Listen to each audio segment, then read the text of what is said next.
Hey buddy, it's Frank. I'm just enjoying some chamomile tea on this pretty lovely Saturday afternoon actually. It's around 4:19. I tried to sleep in, but I got this broad that I live with and she put some sort of like article of clothing with zippers or something. I went to bed at 4. She starts doing laundry around 9. And I listened to this zipper go through the frickin' sort of laundry machine for like 3 hours. It was awful. So yeah, I wanted to share another story with you guys about sexual experiences. And Frank, Frank, I moved to San Diego. I wasn't. Excuse me. Got something going on here.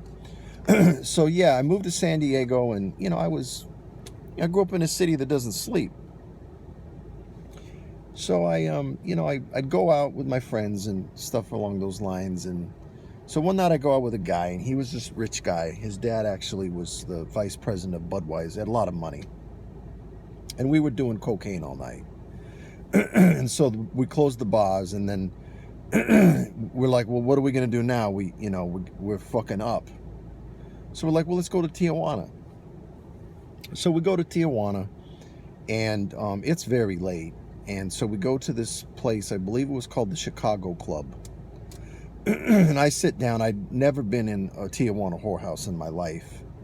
I sit down at the stage, and there's a lot of very beautiful women, which, quite frankly, it was heartbreaking for me to see these beautiful women in here selling themselves to these like landscapers and just these horrific looking men. So this little hot chick sits next to me, just looks beautiful as could be. Looks like a little hot girl from PB or something. And she speaks English very well, but she's Mexican. And she asks me, how you doing? And I'm like, I'm good. And so we're chatting. And I'm like, so how does this work? She's like, well, it's $60 for the girl. And then the room was like $10, and then the towel guy was like $2 or whatever. So it was like $71 or something like that. And then she says to me, and I swear on my mother's dead body, this is the truth. She says to me, but you're so sexy, if you wait till the end of the night, I'll take you home for free. So, I'm like,